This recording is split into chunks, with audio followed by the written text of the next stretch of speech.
Good morning, everyone. How y'all doing? Today we're overseeding our back lawn.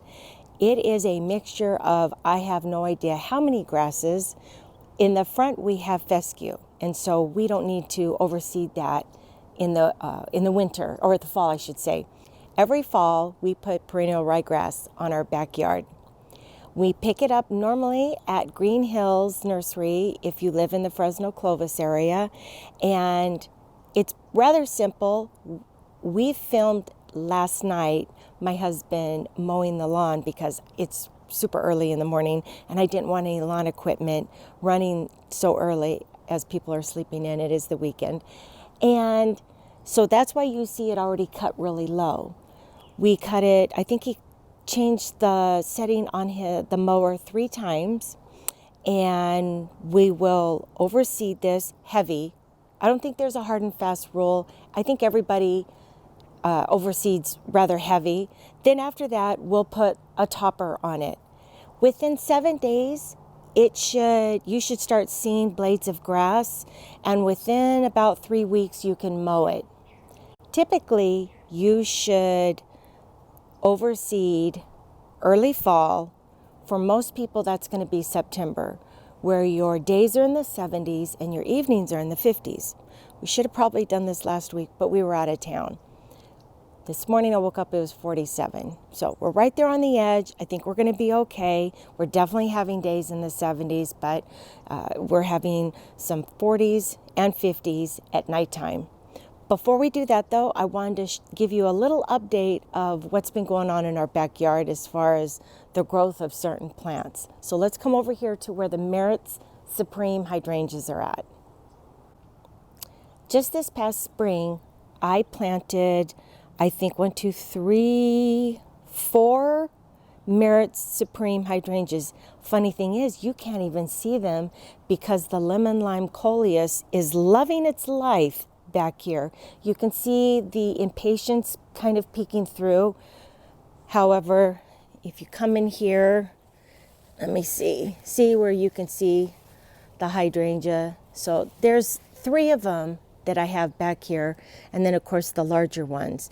And then here's the Impatiens, and they're a deep green because this area receives very little sun.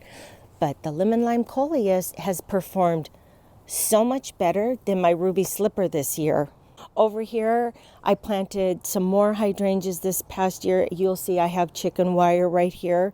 I do need to find a more decorative barrier for my dog. He will just come through here. He's mowed down 1 hydrangea already, and I've had to pull it out. And he's mowed down 2 calla lilies. And I wanted to show you the Salvia Leucantha over here. This is a prime example of what not to do with your Salvia Leucantha, also known as Santa Barbara sage, Mexican sage. This, you can tell we've tried to stake it. My fault. I did not prune this back in the spring, and it is actually covered.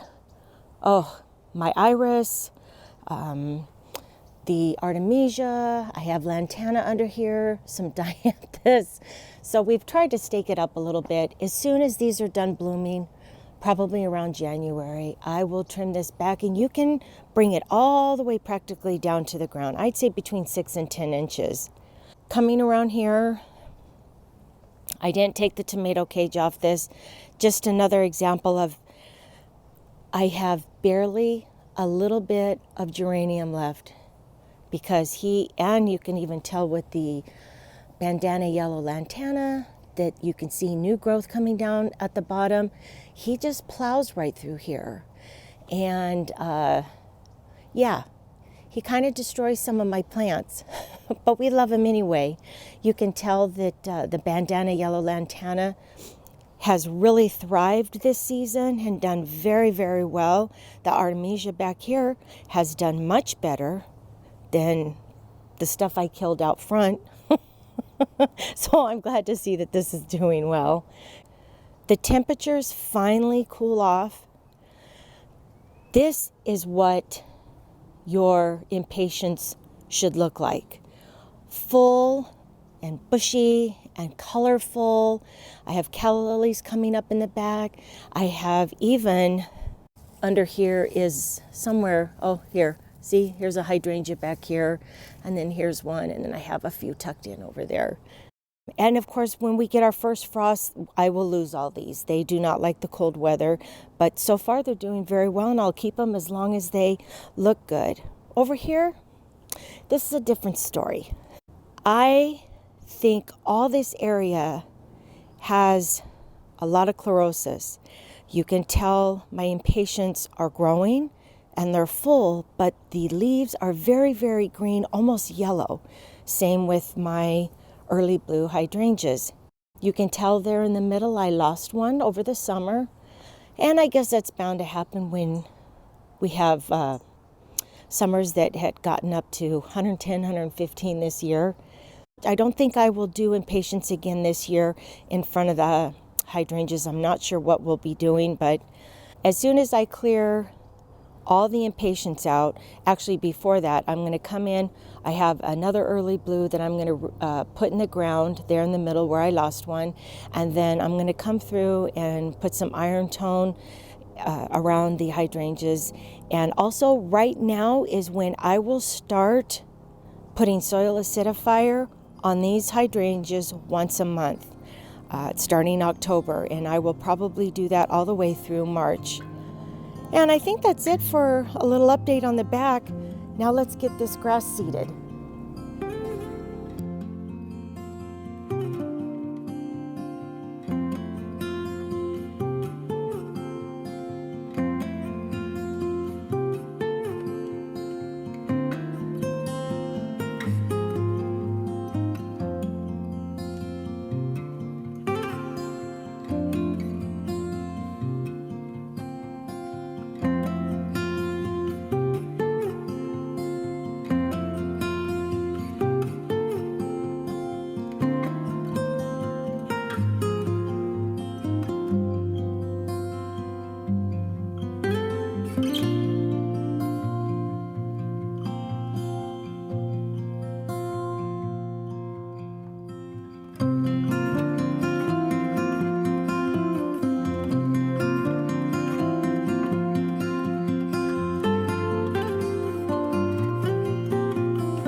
Good morning, everyone. It's a new day.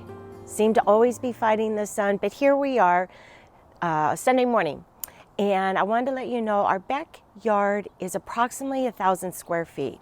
And we used about a third of a 50-pound bag of the perennial rye seed. And 4 bags of topper, which is about 8 cubic feet. I can't wait to see it all come up, because in years past, prior to us ever overseeding with rye, all this grass would die out during the winter and it would just look so unattractive. So it'll be nice to look at a carpet of green grass over the winter time, and it should last us about till April, late March, April. That's when you'll start seeing all the spring grass. I don't know how many different kinds of grass we have back here start to emerge. I hope you guys are all having a wonderful weekend. Thank you so much for watching, and we'll see you soon. Bye.